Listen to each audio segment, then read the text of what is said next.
Coach, thank you very much for your time. 2-0 win. Your assessment of that game, please. Yeah, we didn't have it all our own way. The scoreline might be a bit flattering. It's not the first time I've seen La Masia. They've moved the ball around. Very intelligent playing team. I remember at Venda and TTM when we played them. A similar story. They played through the third. Some decent players there. But we scored that early goal. We worked on the corner kicks, which have been very disappointing. The delivery of the corner kicks.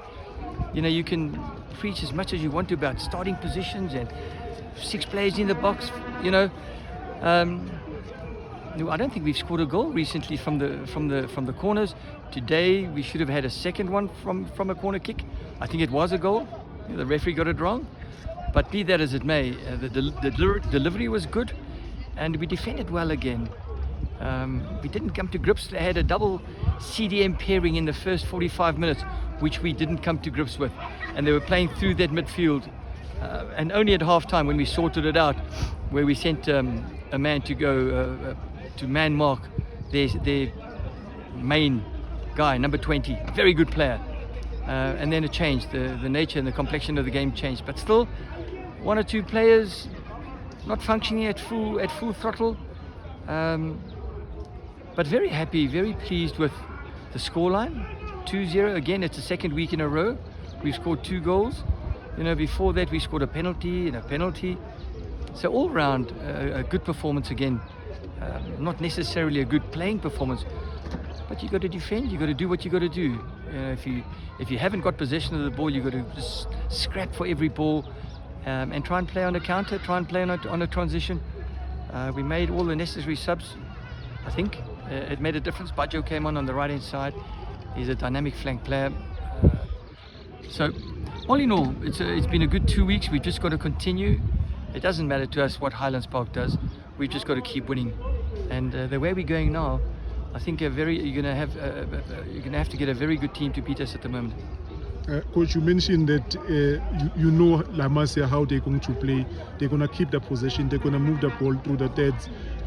What was your approach to be able to deal with that and be able to get into positions where you can score, even though you know they're going to dominate possession? Yeah, you know, we worked on that during the week.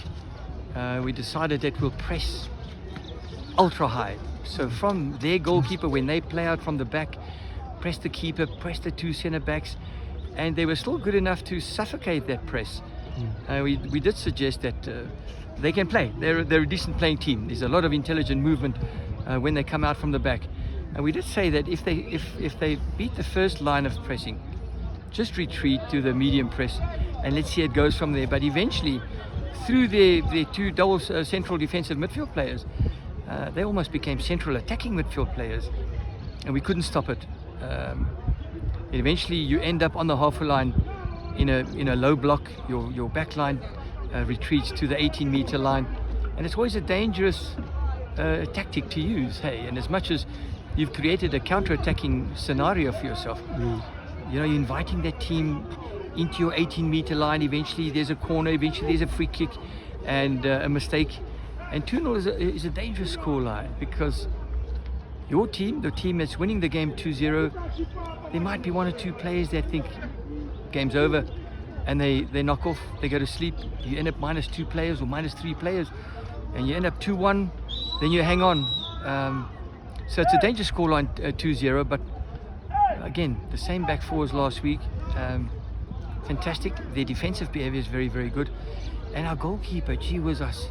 Even when he doesn't kick the ball well, and he's a very good kicker, distributor of the ball, even when he's not having a good game with his kicking, he still plays brilliantly. You know, it's just unfortunate. That guy could play in the PSL, without a doubt, if he was 3 inches taller. It's just one of those things for him. Sidingo. Yeah. So yeah, everybody's happy. We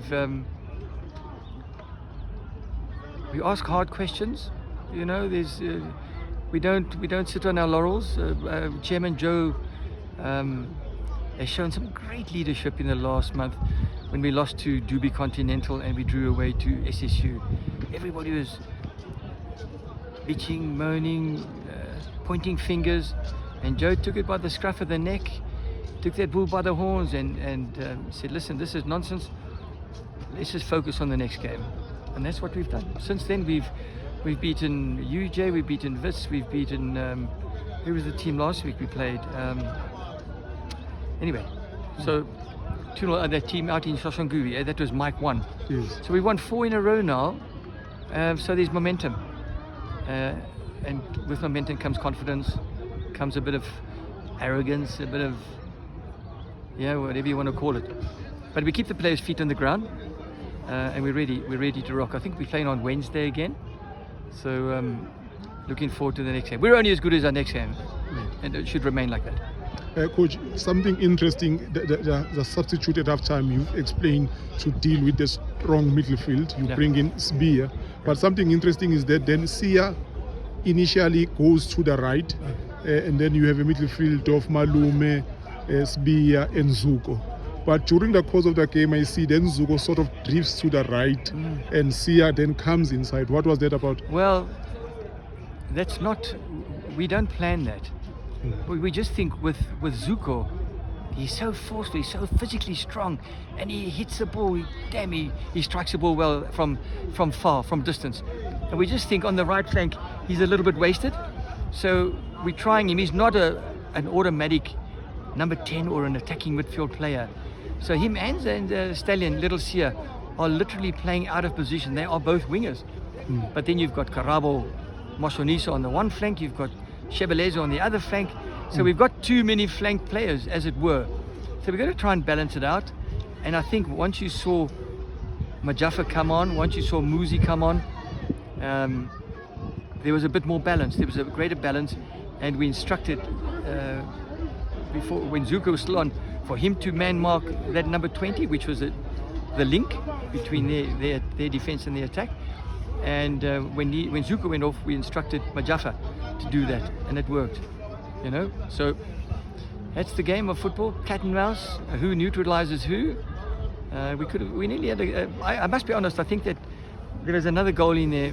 And of course, you can't see from where I'm sitting, but also from a corner kick, I think, from a set play, which is good. That we got the ball delivered into the right area for a change. And then in the end, Majafa had a shot which hit the crossbar, came out. So I think the people are happy.